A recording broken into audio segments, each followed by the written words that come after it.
When I bought the lake house, it was the first time in years that I did something just for me. Not for my job, not for appearances, not for family obligations or guilt. Just me, nestled between towering pines and the quiet shimmer of Clearwater Lake. The house wasn't extravagant, but it was perfect. It had a wide front porch where the wind made the chimes sing, a cozy reading nook by the fireplace, and a garden I planted myself, herb by herb, seed by seed. It smelled like lavender and pine wood and coffee in the mornings. For the first time in my life, I had a space that was mine. A place where silence didn't feel empty. It felt like peace.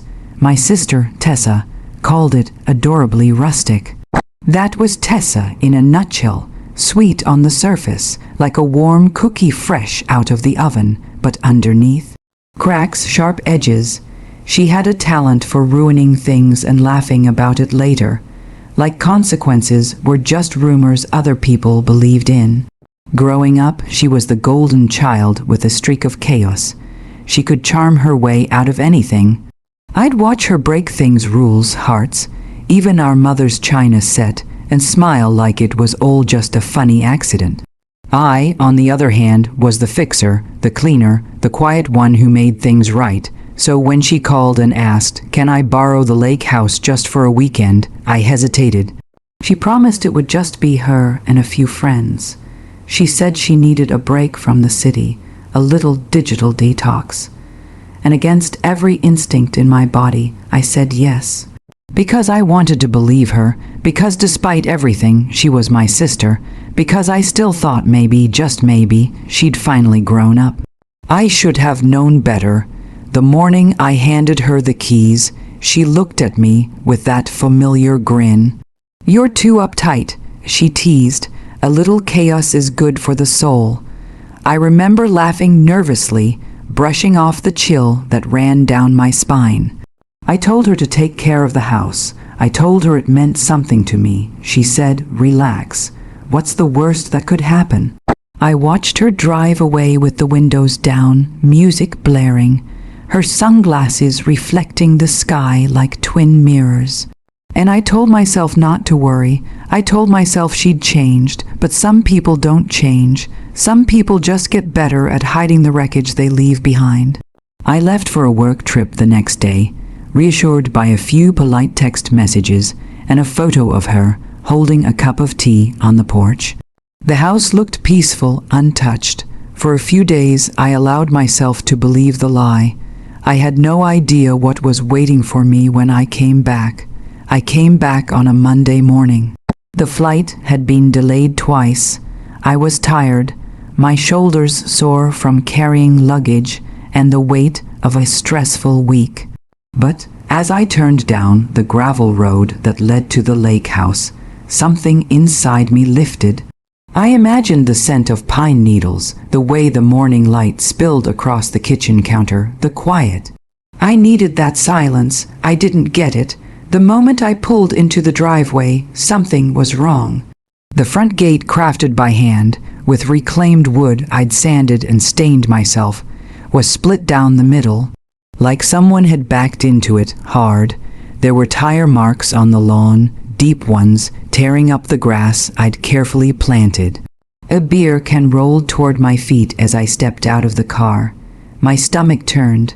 I unlocked the front door with trembling hands. It was ajar barely on its hinges, and when I pushed it open, the smell hit me first. Beer, smoke, sweat. Something rotting. The living room looked like a war zone. My grandmother's antique coffee table was in splinters. The couch cushions were torn open, stuffing spilling like snow across the floor. Someone had drawn on the walls with permanent marker.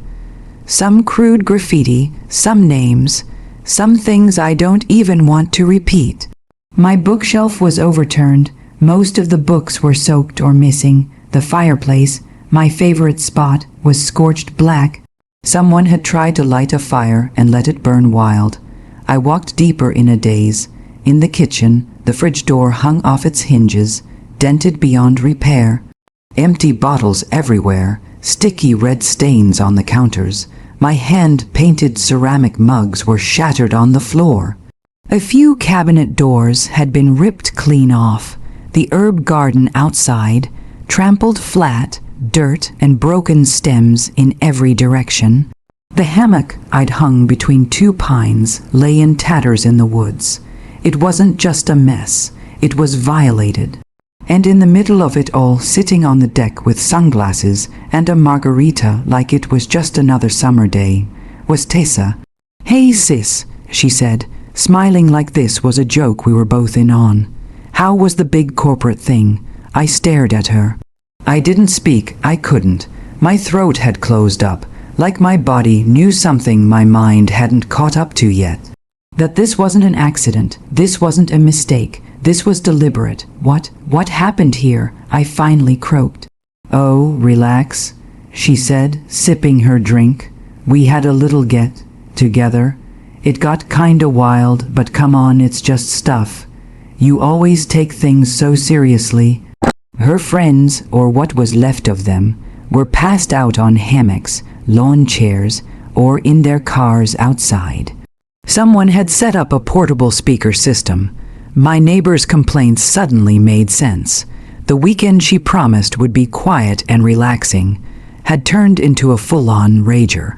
"You promised me," I said, voice cracking. "You promised." She laughed. "Oh my God, you sound like Mom." She stood, brushing sand off her jeans.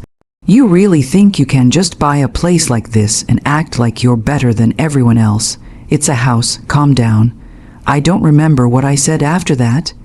I know my voice rose. I know she rolled her eyes. At some point, I told her she needed to pay for everything she ruined. Her smile dropped for a second, just a flicker. And then she laughed again, cruel this time. "Fix everything? Are you kidding?" she said. "I don't owe you anything. You let me stay here. What did you think was gonna happen?" She walked away after that, got in her car, revved the engine, and drove off without looking back. I stood in the ruins of my sanctuary, alone. My hands shook. I picked up a broken photo frame, one with a picture of the two of us when we were little, and watched as the glass fell from it in tiny, glittering pieces. I didn't cry, I didn't scream, I just stood there, 1,000 emotions fighting for air inside me. Anger, hurt, disbelief, but beneath all of it, something else bloomed, slow, steady, and cold. Not revenge. Not yet, but a promise. She was going to feel this, every single piece of it. I didn't sleep that night. I sat in what was left of my kitchen, surrounded by empty bottles, ash, broken memories. There was a hole in the wall where a cabinet used to be, and every time I looked at it, the ache in my chest twisted deeper. I kept waiting to cry, but nothing came. The tears were buried under something heavier, rage, not loud, screaming rage. No, this was quiet, cold, like winter setting in across my soul. I should have known, I did know. Tessa had always been this way, reckless, selfish, destructive. But what hurt the most wasn't what she did to the house. It was what she did to me. Because deep down, some part of me still wanted to believe she was capable of love, of remorse, of change. But the look on her face when I begged her to fix what she'd broken, that smug, dismissive smirk, it finally tore the blindfold off. She hadn't made a mistake. She enjoyed it. And when someone laughs in the face of your pain, that's not a sister. That's a knife you've been hugging for too long. The past repeats. The lake house was only the latest casualty. There was the time she told my college boyfriend I was cheating on him because she thought he was boring. There was the art scholarship I almost didn't get because she used my application portfolio for a school project and lost it. There was the birthday dinner she ruined by showing up wasted and telling everyone my deepest secrets as jokes. And every time she'd cry a little, say, "You know how I get when I'm stressed." And I'd forgive her. Because that's what I was trained to do, the quiet one, the peacemaker, the older sister who should have known better. But I wasn't that girl anymore. She broke the last thing I had that was truly mine, my safe place, my peace. And I wasn't going to let that go, not this time.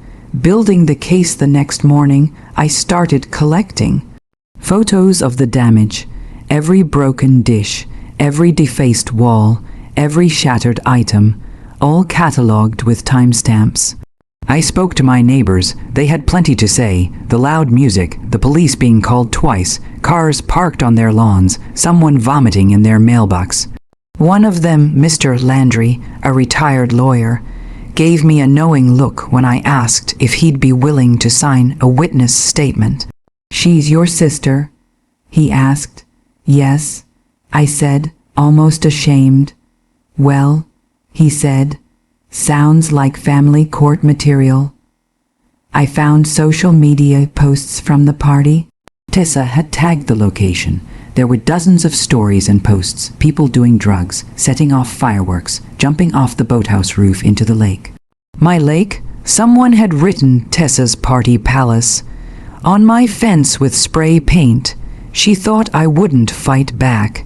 She thought I'd let it go, like always. But this time, I wasn't just going to fix what she broke. I was going to show her what it felt like to lose something you thought was yours to ruin. The plan first, small legal steps, a police report, a property damage claim. I sent her a formal request for reimbursement, totaling every item she'd destroyed with receipts. Over $18,000 in damage, not including structural repairs. She didn't respond, so I filed the lawsuit. Then came the insurance claim and the surprise inspection. When the adjuster arrived and saw the state of the house, he was speechless. He said, "You're lucky it didn't catch fire. This is more than damage. This is neglect, endangerment." I agreed. And then I made one final move. I sent a polite, professional email to her employer, a trendy lifestyle magazine that bragged about accountability and personal responsibility. I attached a collection of Instagram posts, TikTok videos, and photos, all public, all from the weekend she destroyed my home. A week later, she was fired. 2 weeks after that, she was served. No apologies, she called once. It was a voicemail. "You're seriously doing this?" she hissed. "Over some stupid house? You're insane. You're literally ruining my life over a couch." I didn't call back. It was never about the couch. It was about everything, everything I'd forgiven, everything I'd swallowed, everything she'd laughed off like it was a game. This time, she wasn't walking away clean. The courtroom was colder than I expected. The fluorescent lights buzzed softly, casting harsh shadows over the polished wood and faded carpeting. I sat on one side of the room, my lawyer by my side, clutching the thick folder of evidence like armor. Across from me, Tessa looked smaller somehow, her confidence chipped away by the weight of what she had done. When the judge called the case, my heart pounded, but I kept my face steady. I had come too far to let this break me now. The testimony was swift. I recounted the damage, the betrayal, the nights spent wondering if this was truly my sister, or a stranger who had stolen her name. Neighbors gave their statements, and the photos and videos I'd gathered were played on the screen, one by one. The judge shook his head slowly, and I saw the recognition in his eyes. The violation of something sacred. Tessa didn't speak much. She looked down, fingers twisting the edge of her sleeve. For the first time in years, she seemed ashamed. The verdict came down a week later. She was ordered to pay restitution, the full cost of repairs plus legal fees, and required to attend counseling. But that wasn't the true victory. Rebuilding more than walls, the next few months were a blur of contractors, meetings, and long nights spent sketching out plans to restore the lake house. I wanted it to be better, stronger, warmer, more alive than before. I painted the walls in soft blues and warm creams. I planted new herbs in the garden, carefully this time, knowing how much they meant to me. I installed new windows that caught the morning sun just right. Each nail hammered, each brush stroke, was a small reclaiming of my sanctuary. And with every piece I put back, I felt a weight lifting, the weight of betrayal, of broken trust, of a love twisted into something painful. The final meeting one evening, months after the repairs were finished, I heard a knock at the door. It was her. Tessa stood on my porch, eyes red, rimmed clothes wrinkled. There was a humility in her posture I hadn't seen before, no smirk, no sarcasm, just a raw openness that made my heart twist. "I'm sorry," she whispered. "I never meant to. I just wanted to feel something real." I looked at her, the sister I once knew buried beneath the wreckage. I took a deep breath. "I forgive you," I said quietly, "but this changes everything. You can't keep breaking me or yourself and expect it not to hurt." She nodded, tears spilling down her cheeks. "I know." Peace restored that night, I sat on my porch, a cup of chamomile tea in hand, watching the stars shimmer over the lake's glassy surface. The house stood quiet and whole behind me. The revenge wasn't about punishment. It was about taking back my peace, reclaiming my story, and learning that sometimes the hardest battles lead to the most beautiful healing. The house always wins, not because it's unbreakable, but because it can be rebuilt, stronger, braver, just like me.